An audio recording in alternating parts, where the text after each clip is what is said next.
The Triathlon Show 413.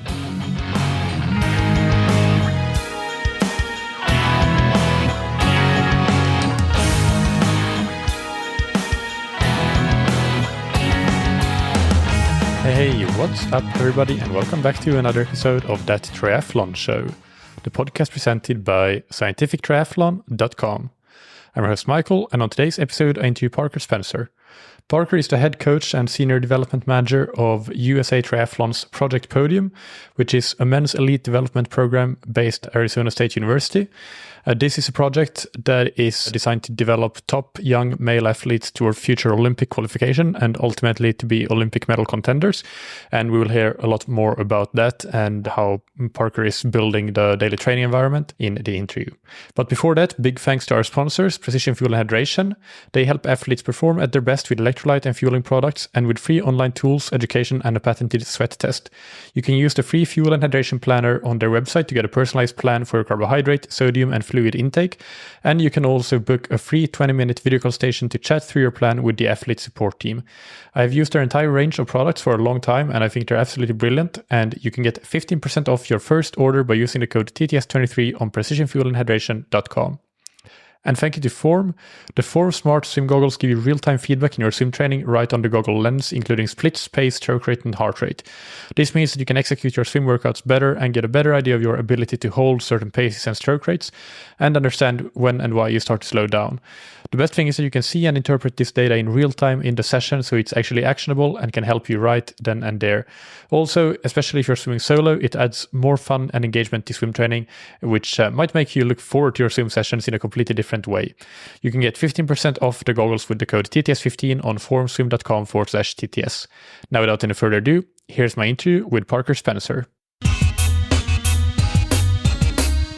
Welcome to That Triathlon Show, Parker. How are you doing this morning? Doing great. Thanks a lot for having me. Yeah, it's a pleasure to have you. Can we start with an introduction? Tell us more about who you are. Yeah, my name is Parker Spencer. I'm the Project Podium head coach for USA Triathlon. So basically, I'll tell a whole lot more about this program as the interview goes on, but I'm responsible for recruitment and development of our young male triathletes in the U.S., and then with the ultimate goal of them earning medals at the Olympic Games. So there's a lot to it. You bring them in at a very young age, and for the first year of my job with them in the program, a lot of it's just helping them grow up as an adult, and then triathlon's kind of secondary to that. But I've been doing this with USA Triathlon since 2018, and then before that, I coached some professional under 23-year-old athletes mainly from Europe, and then worked for an age group triathlon company before that. All right. Yeah, let's go into Project Podium in a bit more detail, because that's something that I'm very interested in hearing more about. I think first of all, maybe we can explain a little bit. Triathlon is a candidate NCAA sport for women, but not for men. Can you just talk a little bit more about how that works? Because as you mentioned, Project Podium is a men's only program, and if I understand correctly, one of the reasons is because of the NCAA status or candidate status that it has on the women's side. So it's a bit of a counterpoint, but I'm not fully familiar with how it all works. So maybe you can do a better job of explaining it. Yeah. So NCAA is, it's basically the United States development programs for any sport. That's where most of our Olympians and other sports come out of. And several years back, I think we're actually on the 8th or 9th year at this point, we started NCAA Triathlon. We have something in the United States called Title IX, which is a law that basically requires there to be there's a lot to Title IX, but where it affects sports is there has to be a certain ratio of female athletes to male athletes on a college campus. And when you look at the sport of football, American football, there is 80 plus athletes on a football team, all male. And so that throws the ratios very far off. So universities have to add female only sports. And one of the ways that we saw that for triathlon actually to be added as an NCAA sport and it be successful as if it was female only, so that it helps universities with their quota that they have to hit. And I think at this point, we have 43 universities around the country that have women's triathlon. And there's about 10 to 12 athletes per team on that. So it's continuing to grow and continuing to get more successful. And we get more and more successful universities that are adding triathlon. But in the US, our women's triathlon team has been one of the most successful in the world, and we've gotten multiple Olympic medals out of that. And then our men have been far behind the women. So we started Project Podium in 2018 so that we didn't rely on our best male triathletes graduating high school, graduating the junior ranks, of focusing on just running or just swimming for 4 years and then jumping back into the sport. What we saw was we kept losing our best junior triathletes to NCAA running or NCAA swimming. And then they would come back 4 years later and they were a worse triathlete than they were when they were 18 years old. So we decided to start this program, try to keep our best young male athletes in the sport of triathlon, continue their development through those really pivotal years of 18 to 23. And they basically go professional right out of high school. And they do also get to go to Arizona State University for free. And all of them are online students just because of how much we travel. All of our races, for the most part, are outside of the United States. So it would be impossible for them to be sitting in a classroom and do university the traditional way. Arizona State has one of the largest online universities in the country. So it's been a really easy process for the athletes to take 1 or 2 classes at a time. And now we're in the 5th year of Project Podium, and we're finishing up our most successful year by far. We've learned how to do this really well. I've made a lot of mistakes in the past and learned from those mistakes. And we have the best team culture. We have the best resources we've ever had. And we've got a lot of support from outside donors and sponsors. And so right now we've got a lot of great momentum and just got to keep that going so that we can do one of the purposes of this program, which is have these athletes in the 2028 Olympic Games and them win some medals while they're there. And is Project Podium the main development pipeline for the men under USAT, or is it run in parallel with other projects of some sorts?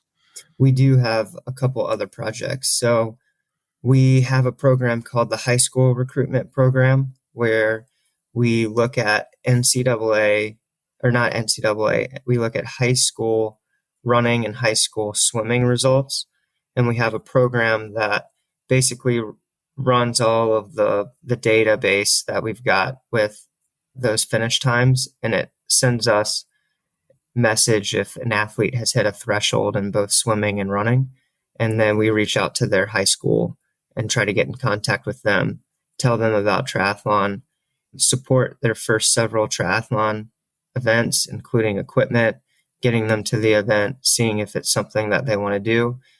It's actually pretty interesting with some of those calls that we jump on, and you've got these young athletes and their families that have no idea what triathlon is. They think it's like, we even had someone didn't even know swimming was part of it. They thought it was kayaking was one of the sports. And then we've thrown them into one of our domestic junior events. And then on day one, they're one of the best athletes in the race. So that's a new program we actually started in 2023. And we're also learning how to do that one better. And so the goal there is, even if they go and run in NCAA and they run or swim, they've still been exposed to triathlon. And the goal is that they eventually jump into the sport full time.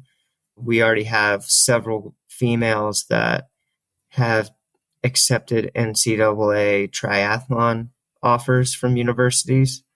And so now we have athletes that didn't even know what the sport was several months ago, and now they're going to school for free and part of a development program in the sport.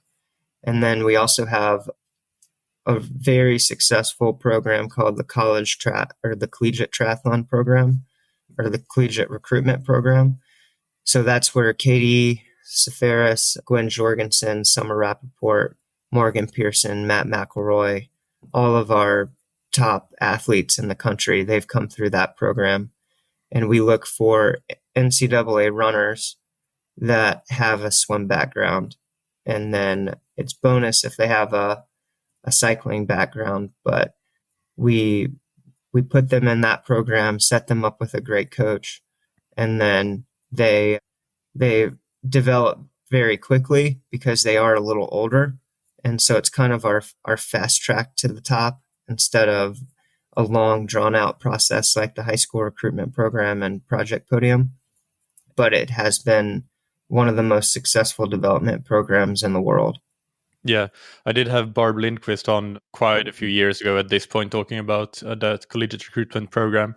But coming back to Project Podium then, so you get the athletes in after high schools around 18 years of age, and they study online through Arizona State University. Where are you guys based for the training when you're not traveling for races? So for 8 months of the year, we're in Tempe, Arizona, where Arizona State is. Part of our partnership also allows us to use their athletic facilities. And in the U.S., especially Division I NCAA schools like Arizona State have great athletic facilities. And it's pretty ideal being able to jump on a pool deck, have athletes get in the water while Bob Bowman and his athletes like Lior Marchand are getting out of the water at the same time. And so you're just around like an incredible group of athletes and incredible coaches in a place like that. So we've got Tempe, Arizona for 8 months, and then it gets very, very hot in Tempe during the summer. It will even get consistently over 120 degrees Fahrenheit, like 45 degrees Celsius during the summer. So it's just impossible to get ideal triathlon training unless you want to work out in the middle of the night where it's dark outside. So we moved the program to Park City, Utah, and get a 4-month altitude block in. And so we just drive north for several hours.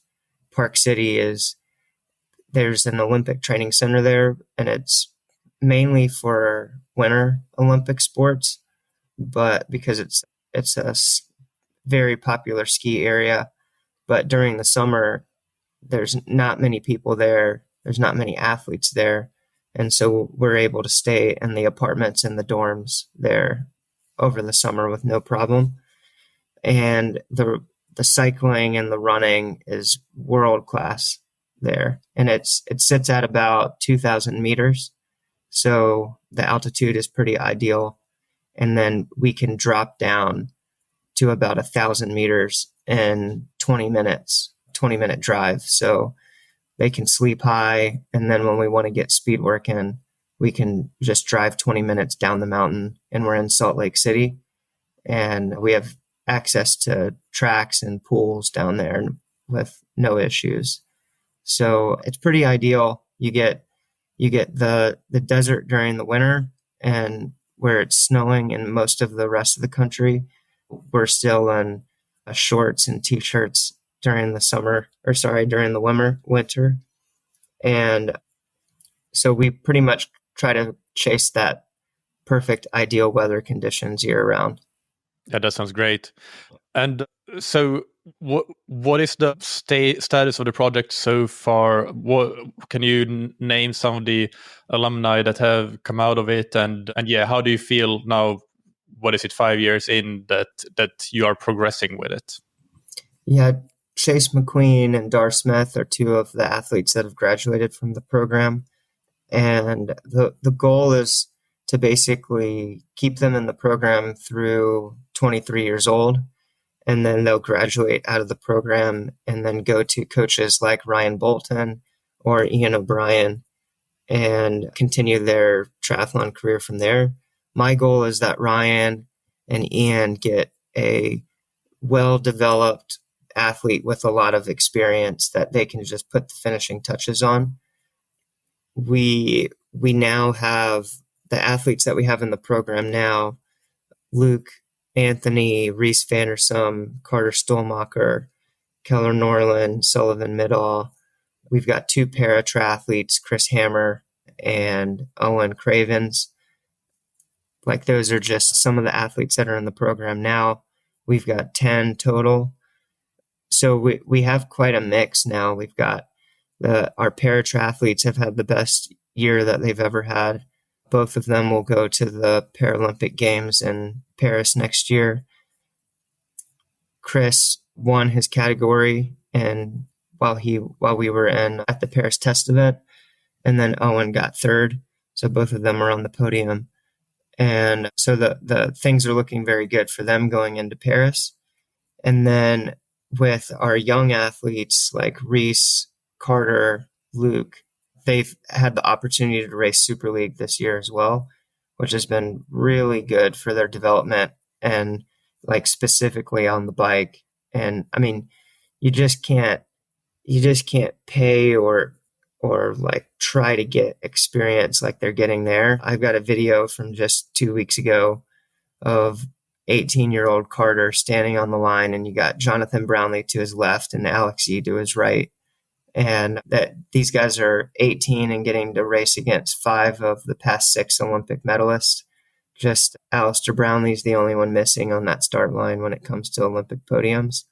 So it's pretty awesome, them getting experience like that from Super League and then being able to take them into a Continental Cup and then down a level and just see, even if in a few weeks, how much they progress. But we had 4 athletes go to the Junior World Championships in Hamburg earlier this year, and we had 3 boys in the top 8. That's the most that any country has had other than Great Britain in the history of triathlon. In the triathlon format, there's been a few years where things have been turned into a duathlon, and France has had 3 athletes in the top 8. But as far as triathlon specific, the only country to do that is Great Britain. So we've got very good momentum there, and the athletes are definitely headed in the right direction. Then we've also, one thing I'm a big advocate for is doing formats outside of just the normal World Triathlon format, because a huge part of my job is longevity in the sport. It's making sure that we don't burn them out, that I don't take them to all these hard races all around the world and they start to lose the love for it.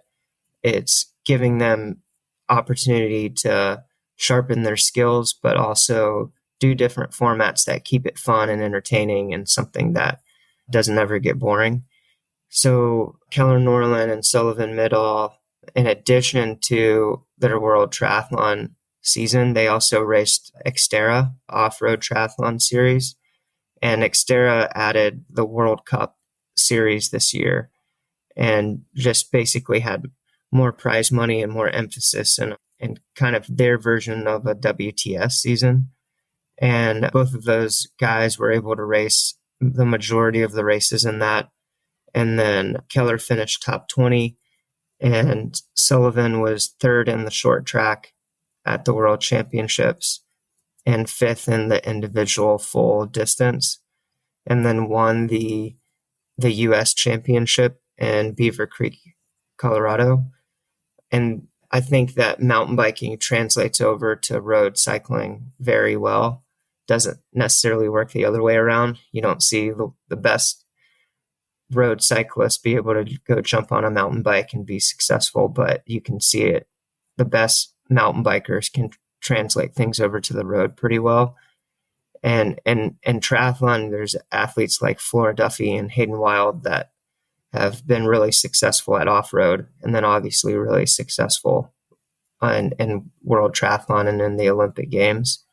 And if you look at cycling specifically, some of the best cyclists and road cyclists in the sport right now, like Matthew Van Der Poel, Van Aert, Tom Peacock, like guys like that, they were and still are some of the best mountain bikers in the world. So even if they don't race Xterra, pretty much all of our guys are mountain biking once or twice a week just to help with those bike handling skills. Yeah, that's a really interesting point. So when an athlete joins the program at around 18 and you have them for 4 or 5 years before they graduate, how do you look at the long-term development plan for that period of their lives, but even also beyond that? What are, other than the longevity and not burning them out, as you said, keeping things varied, are there any other things that you think of in terms of training planning or racing planning or other things? Yeah, like the most important thing is to be patient. There's a easy way to get them very fast, very quick, but it also will burn them out. And getting an athlete to a high volume, and especially when they come from high school and most of them haven't done a lot of volume, it will get them fast very quick. But I think one of the most important things is skill development first and foremost. And I mean, really, the bulk of my job for the first year or two is just teaching them how to be a professional. And that's on things even outside of the sport. So all of these athletes are moving from their parents' home for the first time, and they're essentially taking care of themselves for the first time in their life. And they've never necessarily gone to the grocery store and bought their own food. And there's just the simple things in life, like learning how to take care of yourself, that is not just for them, but anybody when they're leaving their parents' house for the first time. So a lot of that is teaching them how to be a professional, how to take care of themselves. There are a lot of up and downs. And I think that one of the things that my athletes know from me is that in this program, they have permission to fail. Like if they have a really bad race, that's okay. Like that failure, you look at any successful athlete and any successful person in life in general, and every single one of them will tell you about failure and how that played a key role into their success after they've learned from that failure. So I don't have the expectations that these guys are on the podium in every race that they do. While of course that would be nice, like I think that the reality is they're going to have very good races, and then they're also going to have bad races, and they're going to have good training days and they're going to have bad training days. And as long as we learn from it, we talk about it, we talk about why it happened, that is a key part of them being successful in the long term. Another big part of what we do is personality testing. And when each athlete comes into the program, they take a personality assessment called Clifton Strengths. And basically it helps me understand how they tick, how they think, how their brain works. And I grew up where all the coaches that I worked with, I needed to adapt to their personality in order to get the most out of the coach-athlete relationship and communicate to them a specific way.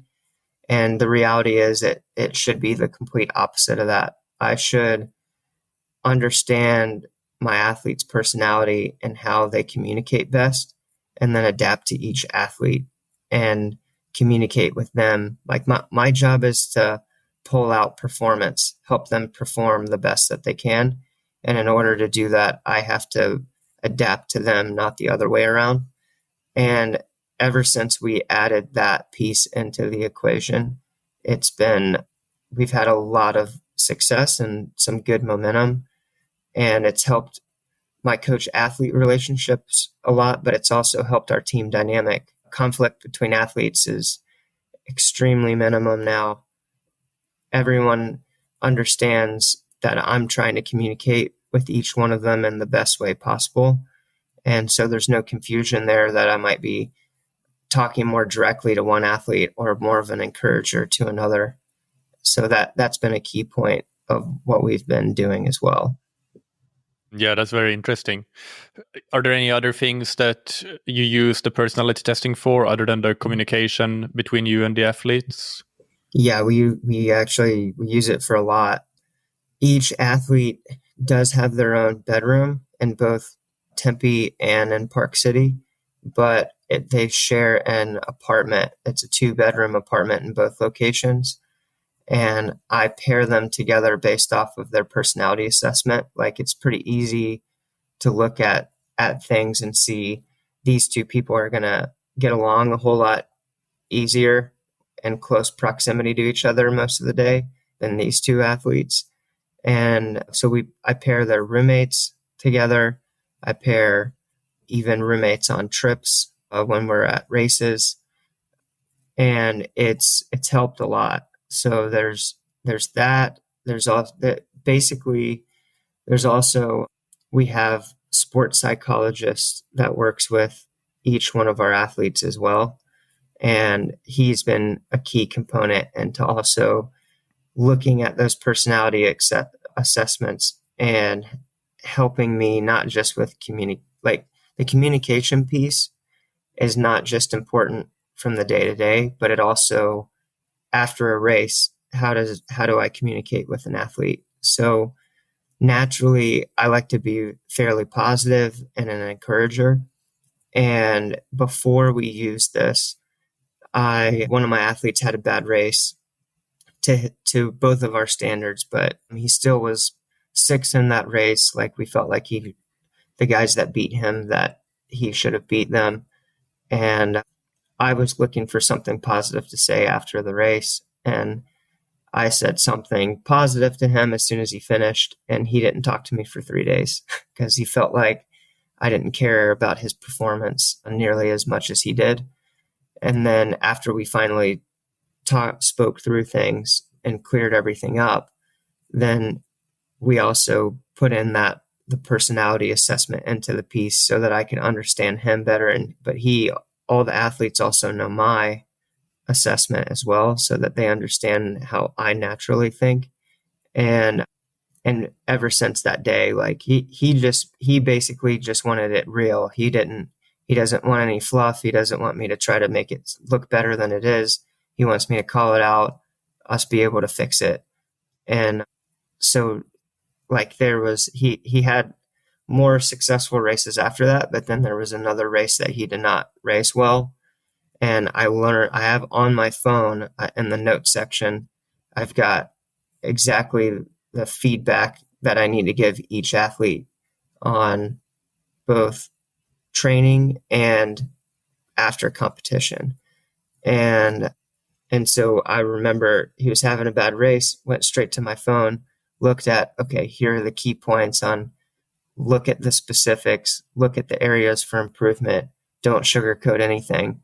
And then we had a brief, like, 15-minute conversation after the race, and it was great. He went from a bad race in Karlovy to one of his best races in Hamburg just a week later.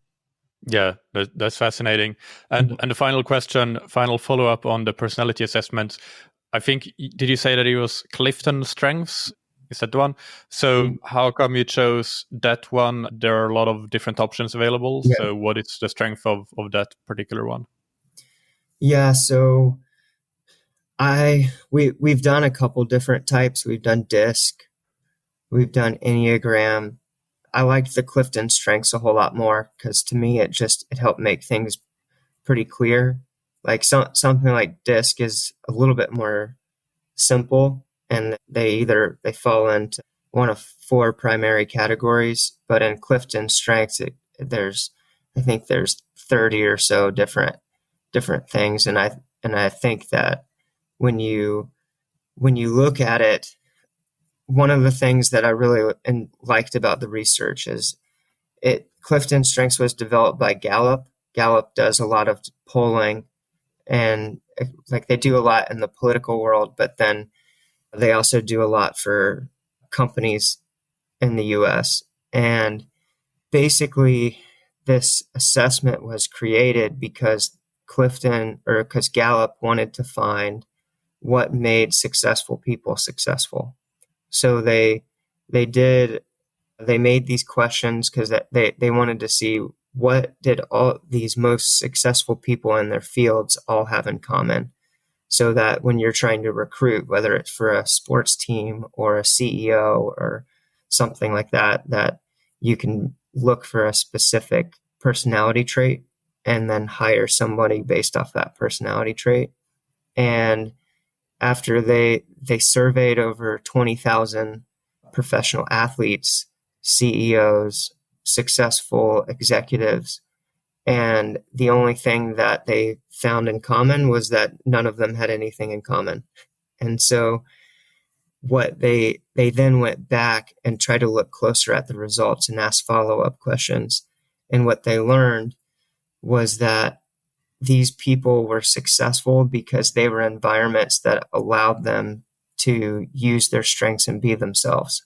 Instead of making each one of these people fit into a specific mold and you have to do things a specific way, they were in environments that let them thrive in the areas that they needed to thrive in. And so some athletes need a lot of structure. Other athletes need more communication. Like for me, like I have athletes that I can put it on the training plan, that no questions asked, training's done, give me feedback and training peaks. We talk after the session, it's all good. Then I have other athletes that, not because they don't trust me, just because they want to understand, they ask questions on everything. Like they see training go up, they want to know why. They want to know all the specifics, and they're a lot more analytical. And they're in an environment where that doesn't threaten me. Like them asking those questions aren't threatening, and I don't see it as disrespectful. I want them to learn and want them to understand what they need to understand, especially because of how analytical they are when it comes to being bought in. I think that the key is, like, athletes can be doing 100% the right training for them, but if they aren't bought in and they don't believe in it, they're not going to be successful. And then they could be doing 75% of physiologically what's right for them, but be completely bought in and way more successful than what I said previous. So all of this stems back to making sure that each athlete is in an environment that allows them to use their strengths and be their best. But also, like that's the main reason why we decided to use the Clifton strengths, because it, more than the other assessments, I feel like it helps me understand what type of environment and what type of culture I need to create in order for each athlete to thrive. That can be hard. That can be hard to do in a group environment, but we've fine-tuned it and we've learned how to do it a whole lot better. That's really, really good insight. And it's something that has actually come up in a few recent episodes with the biopsychosocial model of performance, and for people that want to go into the research a bit, like John Keely's work on that. And yeah, it's just quite fascinating to hear how you've almost taken it to the next level with this personality test and using that. One other question that I want to go back on with the long-term development, when you mentioned about volume and focusing on skills earlier on and being patient, what does that look like? What would be a typical athlete coming in their first year? What is their yearly training hours, if you know off the top of your head, and how would you progress that over the years? It's very different for each athlete. So I actually, when I'm recruiting, I'm recruiting and looking at like 17-year-old guys for the most part. And when I'm recruiting and you look at their results, an athlete that's already training at a high volume is a little bit of a red flag, because I need to make sure that there's still a lot of room for development. And an athlete that basically comes to me is swimming 25K a week, running under 20 miles or under 20, 30 miles, and then biking only a few times a week. And they've been a successful junior domestically, that is kind of my bread and butter. Like that's like those are the kids that I'm really looking for, because it's easy to be faster than all of your peers when you're training double than them, but it's also limiting the long-term ability for them to get a lot faster. And even now that we're sports science is a big part of what we do. I've got a bachelor's degree in exercise science and a master's degree in coaching and exercise science, and then also a certified exercise physiologist through the American College of Sports Medicine. I think that that's very much key. And when an athlete comes into our program, we do some specific physiological testing just to see kind of what type of engine they have, but also how much room I still have to develop them. So if they're winning races at the junior level and they're successful, and then you see that from VO2 and threshold standpoint that there's still a lot of room for improvement, that's awesome. Like that's what you're looking for.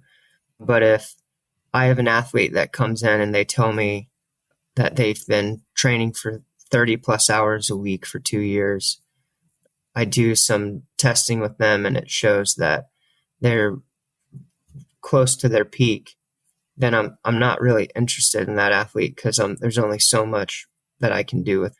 So but with that said, each athlete's coming into the program with different strengths. One of the things that I used to do when we started the program was I had in my mind what I felt like a professional triathlete really needed to look like. And it was basically a fast runner with a swimming background that I can teach how to bike. And what we ended up doing is having a lot of athletes with the exact same skill set. And they were improving, but it wasn't nearly as successful as what it is today, where I've looked for athletes that are exceptional in one of the three sports and have a background in the other two. And what that means is that you've got Carter Stolmacher coming in, highly, highly successful open water swimmer, and not as much of a background in swimming and cycling. And then Sullivan Middle, it was a world-class cyclist when he came into the program, solid runner with little swim background. And then you've got Reese Vandersum, who's broke the Texas state record in high school in the 3,200, was a state champion miler as well, and also had a background in swimming and cycling, but not nearly what he had in running. So those are three examples, but those three athletes training together, and you have a great cyclist, a great swimmer, a great runner, they all help develop each other in those sports. And so it's kind of a rising tide floats all ships. And it also helps me there's no necessarily alpha male part of the group. Everyone knows that like Reese knows having Sullivan as his training partner, Sullivan knowing Reese as his training partner. That's what they want. They want someone that's pushing them and that's better than them at a sport that they feel like that we both know that they need to develop more in.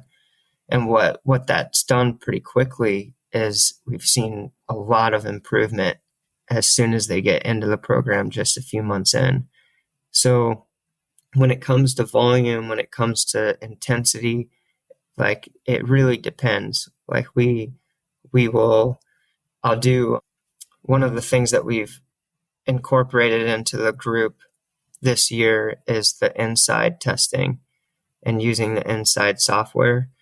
And after we go through the assessment in all three sports, it basically shows me exactly where we need to focus our attention. And that looks different for each athlete.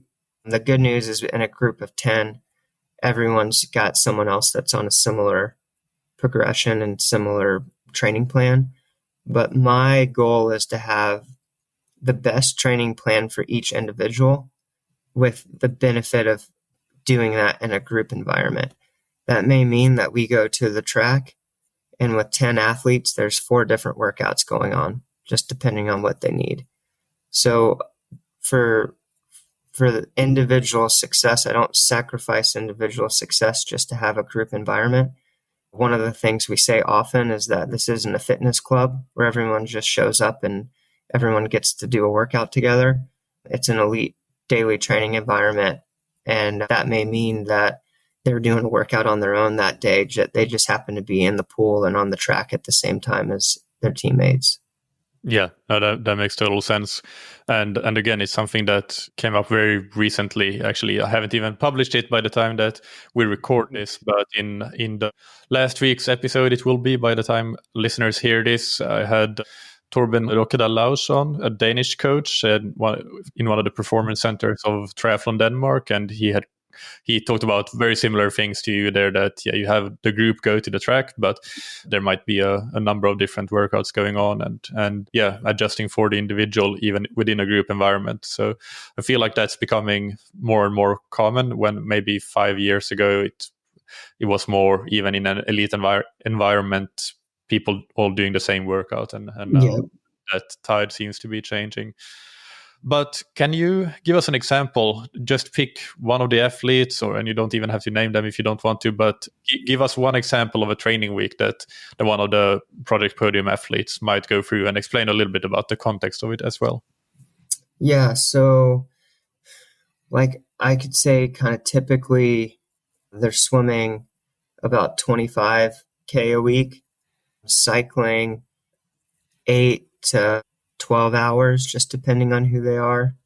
And then one of my goals is to gradually and safely increase run volume. For the majority of these guys, expanding their aerobic capacity is kind of like mission number one, like being able to, and obviously there's multiple ways to do that, but for an athlete coming in at 18, 19, it's basically just improving or increasing volume. You can do that the right way and the wrong way, and the wrong way normally ends up with a stress fracture or lower leg injury. One of the things I'm really proud of is in probably the past 4 years, we have had only one overuse injury in 4 years. And a big key to that is regular body work. And in each athlete's athlete agreement, they're required to get a massage once a week that we pay for. But you wouldn't think that would be something that would be hard for people to commit to. But I think with busy schedules, it can be hard to get to a massage sometimes. But we have set that all up so that they recover well. But that's kind of like when it comes to run volume, it is very, very different. I have some guys who are only running about 30 miles a week, but then I have others that have been in the program for a while that we've been able to get up to as much as 80 miles a week. And it depends on the time of the season as well. But from an hour standpoint, it's pretty wide. You've got athletes training 20 hours a week and others training 30. And a lot of that too just depends on what we're trying to improve.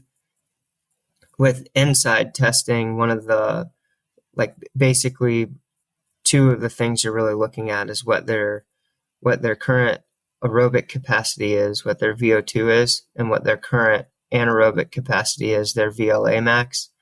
And depending on what you need to improve, like VLA max requires a lot more intensity. And so if an athlete needs a lot more intensity, then their volume is going to look a lot lower. Some need a mix of the two, and then others, if the goal is just to expand aerobic capacity, one of the safer ways to do that is increasing volume gradually. And then there's also VO2 specific sessions that we'll throw into the mix there as well. So hope that answered your question. It is another one of those like it depends type answers, but I do have, like, I'll take Reese Vannersum for example. He came in to the program after having one of the most successful high school running careers in the entire United States. which was a huge success getting him to come to our program and not take a NCAA running scholarship and go traditional college. But his volume in all three sports was pretty low. There was a lot of intensity. He's training as a middle distance runner, mile, 2 mile. So like 30 miles a week was kind of max for him, and was cycling maybe 4 hours a week, and then swimming probably like 15, 18K a week. And so mission number one with him coming in was just getting him to train more and do it safely. And so now fast forward to where he is like 7, 8 months later, and he's swimming 25K a week, cycling 10 hours a week, and then running 40, 45 miles a week. And then he was sixth in Hamburg at the Junior World Championships. He's the current run leader in the Super League Championship Series. So running specific, he's got the fastest run splits in Super League right now. That's part of our strategy, though, and him walking away with money and he's part of the Warriors team. And so giving run specific points to the Warriors was one of the reasons why they accepted him on the team. But that's just an example. Obviously, like 30 to 45 miles might not seem a lot of a change, but it's a lot for someone of that age. And he's handled it great. He's not like, there's been no signs of injury or anything like that. And so the goal is just to improve that over time, because someone like him who's a really successful middle distance runner, his VLA max is like right where it needs to be already. Where he has room for improvement is his aerobic capacity, so improving his VO2. And so that's where a lot of the specifics and the focus has been. Can you give an example of that? So obviously, as you mentioned, the volume is a key component of that, but when he does specific sessions to improve his VO2 max, what does that look like, or an example of that? Yeah, so like on the track to improve VO2, like ideally you're doing something like at the least 2.5 minutes of an effort, VO2 effort. And so for him, that looks like doing 1,000 meter repeats and the beauty of doing inside testing is one of and even Sebastian Weber will tell you this, is that based off each athlete's profile and understanding how they combust lactate, I can also prescribe their rest intervals. And I think that's one of the most widely misunderstood keys to plan development and program development is you basically give an athlete an intensity and then every athlete's getting the same amount of rest, when the reality is each one of them are combusting lactate at a different rate. And understanding how efficiently they do that is also how you prescribe their rest interval. And so the goal with a session like that is to make sure he's getting an effort that is targeted at improving his VO2 max, but then also making sure that he's got a rest interval that's appropriate to combusting enough lactate that it doesn't start to become too much of an anaerobic session. So just to be honest, like I've got 10 athletes so I have to look back at each one of their metabolic profiles when I'm writing their training program. So I don't have that memorized. So I can't tell you off the top of my head what it looks like, but it's just a little bit more specific. It may be 2.5 minutes rest for some, or it may be 5 minutes rest between 1K repeats for others. Yeah, got it. So let's move on to discussing a little bit more about training for amateur athletes, because you do coach amateur athletes as well, I know. So let's start with a general but fun question. If you could give 3 pieces of advice to age group athletes listening to this interview, what would that be? Don't get the Iron Man tattoo. It's number one. No. I think, I mean, with amateur athletes, to be honest, it is a lot more simple than coaching elites because the the majority of it is just getting them to train more and finding ways to do that. Like everything that we're talking about with some of this physiological testing is looking at the like where to improve every 1%. With amateur athletes, it's a lot of them have families, a lot of them have full-time jobs, and you look for areas in their schedule to just have them training, taking them from 6 hours of training a week to 10, or from 8 hours a week to 12. And you're going to see improvement pretty fast. So, yeah, so can you ask that question one more time? Yeah, it was 3 pieces of advice Yeah. to improve your triathlon performance. So I think looking for areas to increase your volume, more importantly, is to prioritize rest. If I had someone that asked me the other day, what's the main difference between an elite and an amateur? And I think that it's how they do recovery. If you think of the average age group triathlete, it's waking up at 5 a.m. to get one of their workouts in, then doing a full work day, taking their lunch break and doing another workout, and then working out again at the end of the day. And what they're doing is they're hurting their recovery, not getting enough rest.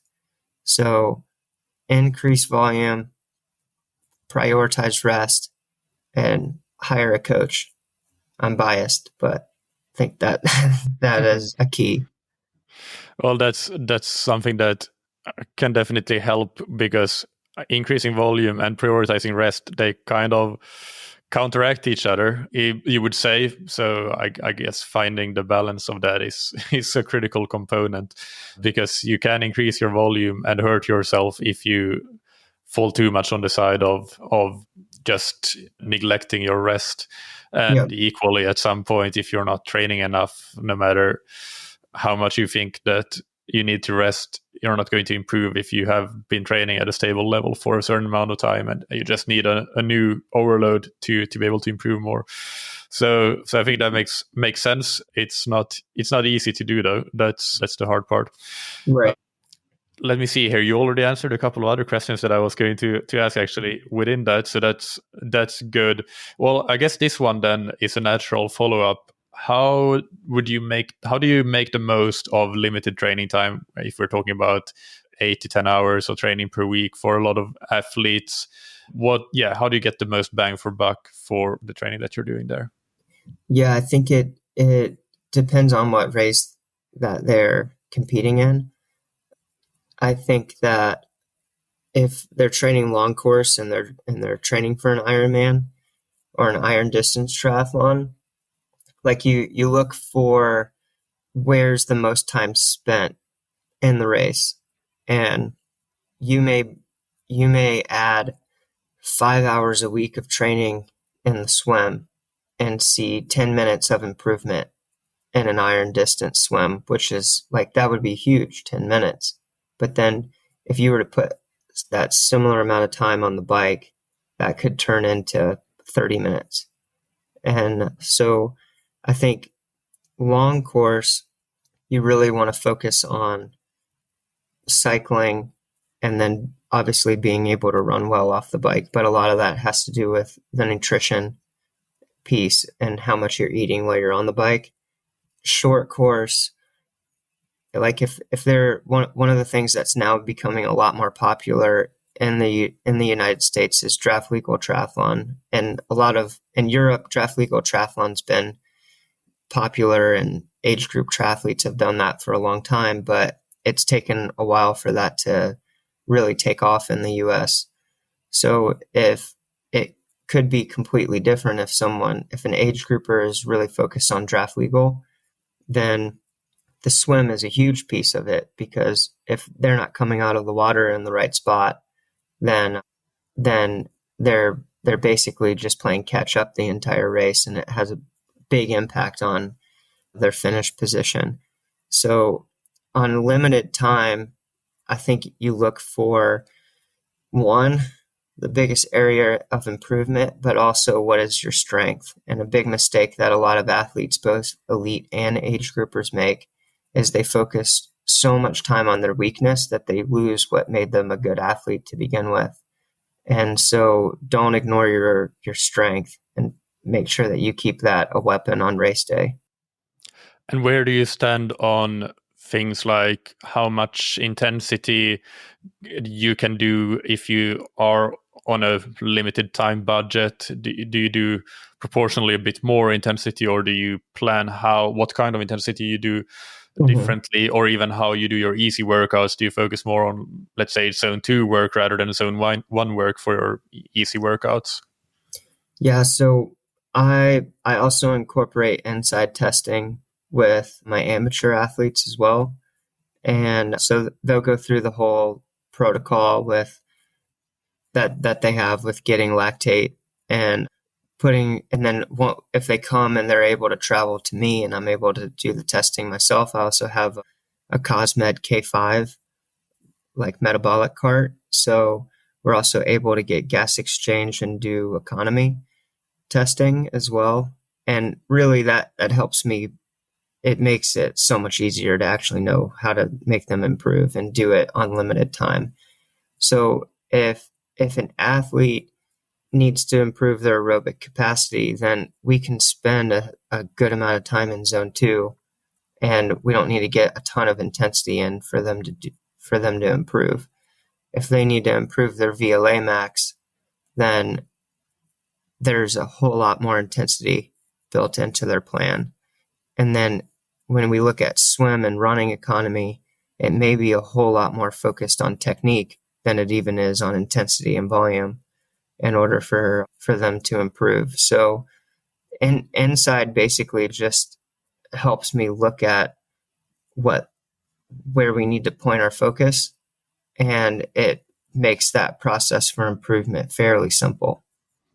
This might be a general question because we don't necessarily know what the athlete's strengths and weaknesses are. But if you can give some specific advice within each discipline, something that you see that, okay, this is an area within the swim that a lot of athletes could improve. This is an area within the bike that a lot of athletes could improve, and amateur athletes here still. Yeah, can you give one or two tips for each discipline that athletes can maybe change or improve to increase their performance? So in swimming, video feedback is really important. Like swim economy, so for example, we just did swim economy testing here in Switzerland. I have one athlete that, like, for him to swim 100 and for him to swim 1:20 per 100 meters at that pace takes half the energy that it does for one of my other athletes. Their VO2 is very similar, but their economy and their technique is completely different. And it makes a 50% difference. So when it comes to age group triathletes, I think looking at video feedback is you may think that you're swimming a certain way. You may think that your pull looks a certain way and that your follow through and that your head position and body position looks a certain way. And then you look at video and you could realize that it's completely different. And so I think video feedback is really important. And now it's more simple than it's ever been. And if you have an iPhone, I mean, I stick my iPhone in the water all the time to get video feedback, and it's like waterproof to a certain amount of meters under the water. And I've had no problems and never ruined a phone from doing it. And so there's that piece. There's also on the bike, getting a really good bike fit is also very much worth the investment. I think that if you go to most 70.3s in Ironman, you see athletes on a $15,000 bike and none of them are in the aero position. They're all on their hoods. And so I think making sure that you invest in someone who's an expert bike fitter. We use Psychologic in Scottsdale, Arizona, is where we do all of our bike fits. And those guys have just been incredible, and make sure that you're fit on the bike, not just to make the position look good, but there's also like physical therapy component to it too, and making sure your body's capable of getting in the position and something that's comfortable. And then on the running again is just super specific, but I'd say video feedback on that is really important as well. Making sure that you're running with proper form is going to decrease your chance of injury quite a bit. Yeah, those are great tips. And you were reading my mind there with the bike fit and $15,000 bikes. That was the exact same thing that I was thinking of. And actually, I was already thinking about that with video analysis. Although, as you say, you can kind of do it for free with a friend now, very easily. At least get the video itself. Getting the expert feedback maybe is a bit harder. I would recommend paying an expert to help at least once or a few times, but you can definitely get consistent feedback just on your own for free. But yeah, same thing there. Like I think there's still a lot of things that we can, and that's something that I try to highlight on this podcast as well. What are the areas that are really like good return on investment areas for amateur athletes, and the bike, as fun as it is, I know it's very fun, but it's probably one of the worst return on investments that you can make. And there are so many other things that most people don't do, but are very much worth the money, but get neglected in favor of things like a new expensive bike. So I like those tips. And is there anything else? Do you have 1 to 2 tips that are not directly related to swim, bike, run, but these could be things like strength training, nutrition, psychology, etc. for amateur athletes? Yeah, definitely. So like my philosophy when it comes to coaching is that a coach is only as good as the team of people he or she surrounds himself with. What that means is like, what does my support staff look like? Whether it's people that are working with my professional triathletes or people that I have worked with my amateur triathletes. And so nutrition is a huge component to it. We have a very good nutritionist, Rasa Troop, that works with each one of our athletes. I also recommend to all my amateur athletes that they work with her as well, because there's so many things that are misunderstood when it comes to nutrition. And I think there's training nutrition, obviously, but then there's daily nutrition, and there's kind of like blurred lines when it comes to that, because like if someone does a hard workout and then they don't eat for an hour or so, then they're missing out a lot on recovery and could mess up what tomorrow's workouts look like. And so I think investing in working with a nutritionist is important. Like I said, the bike fit component is really important. But then one of the things that I think people don't focus on and just kind of think are part of understanding and experience is working with a mental skills coach or sports psychologist.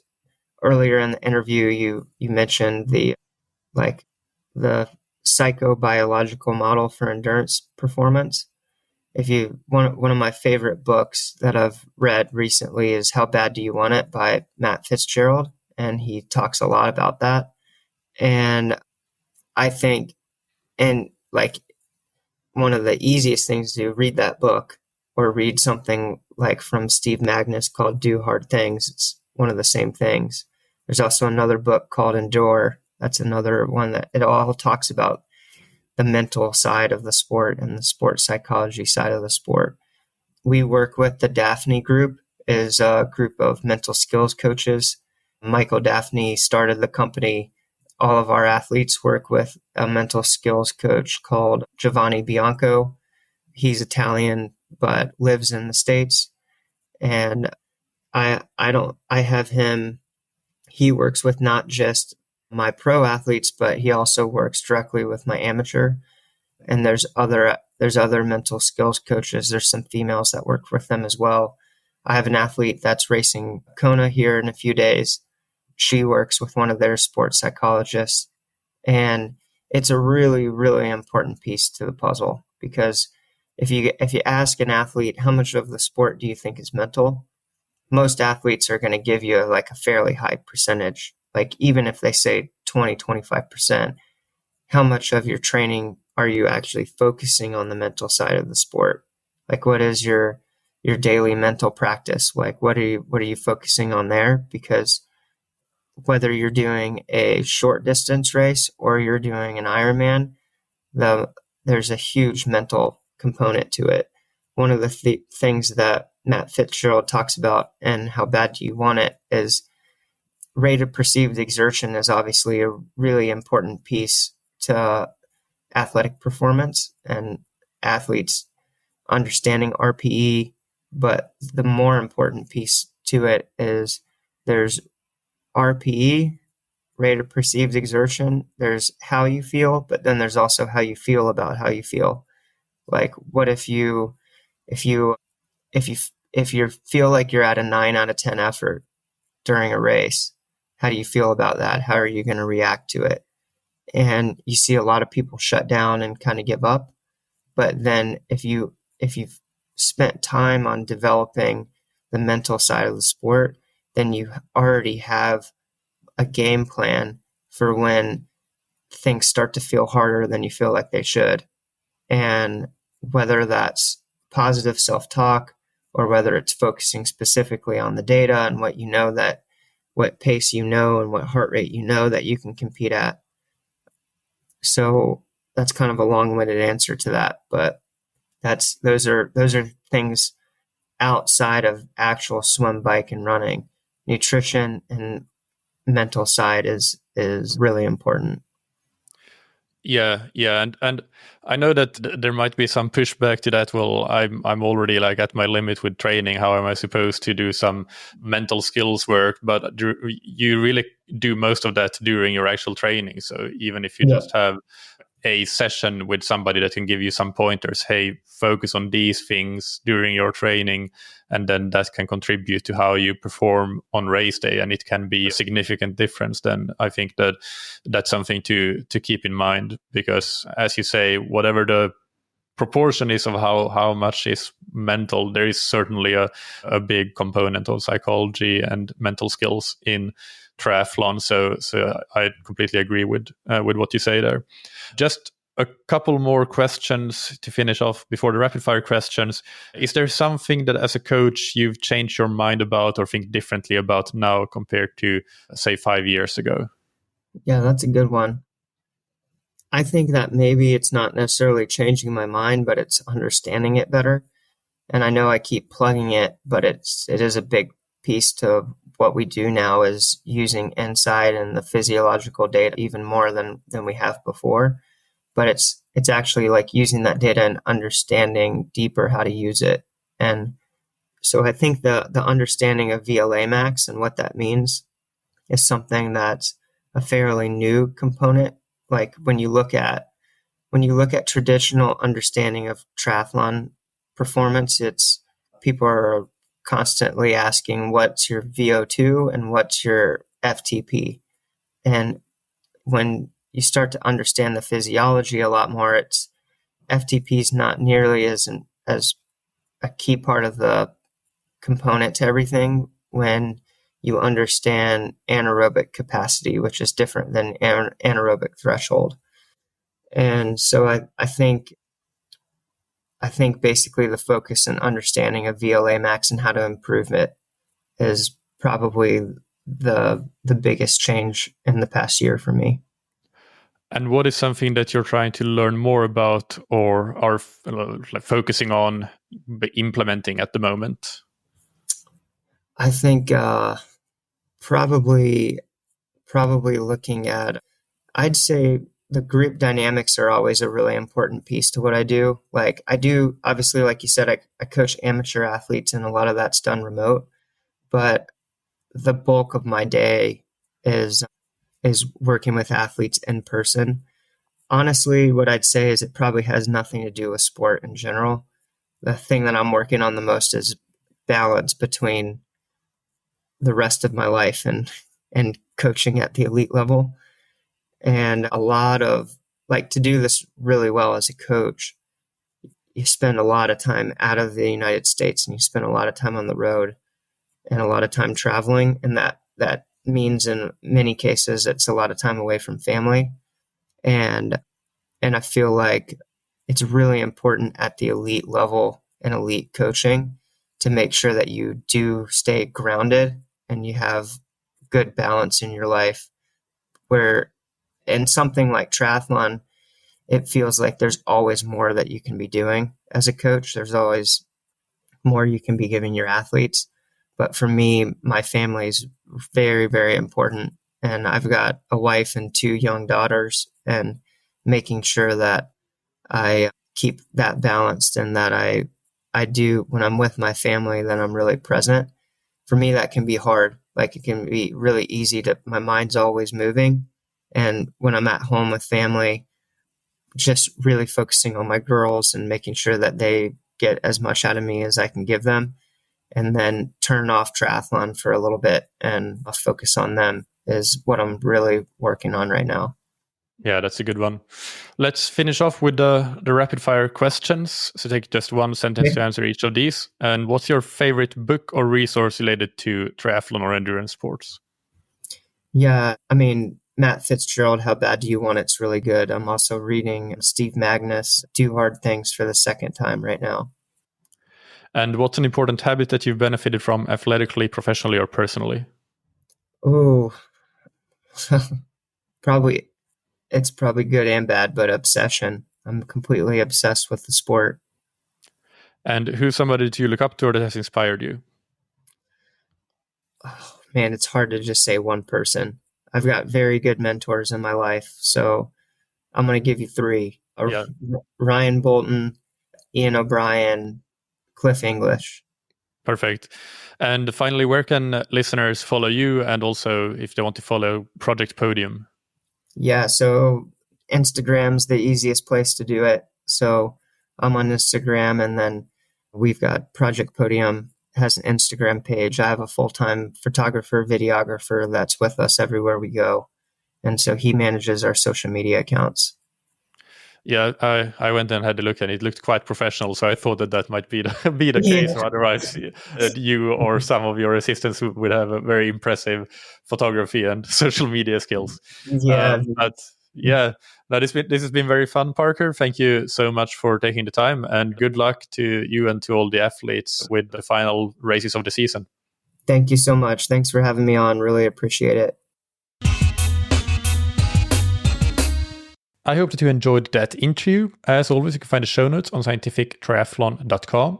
I want to give another quick Mallorca training camp update, which is that at the moment of recording this, we are close to selling out the standard rooms that we have available. We still have a good amount of overall slots and overall rooms available, but they would be in slightly more expensive room options. So if you want to participate in the camp at the lowest possible rate, then there isn't much time to delay, because the standard rooms will probably sell out soon. So register as soon as possible, and you can find all the information about registering and the prices and all of that on scientifictriathlon.com/Mallorca. You can also email me directly and ask any additional questions that you might have. Finally, big thanks to our sponsors, Precision Fuel and Hydration, that you can find on precisionfuelandhydration.com. If you're looking for electrolytes and fueling products, I would highly recommend trying them out. You can use their free fuel and hydration planner or even a free video consultation with the team to prepare your race strategy. And don't forget to take 15% off your first order with the code TTS23. And thank you to Form, that you can find on formswim.com/TTS. Improve your swim training with real-time metrics like pace, stroke rate and heart rate, and advanced post-swim analysis. And use the code TTS15 to get 15% off the Form Smart Swim Goggles. Thank you, as always, for listening. Keep training smart and keep loving triathlon.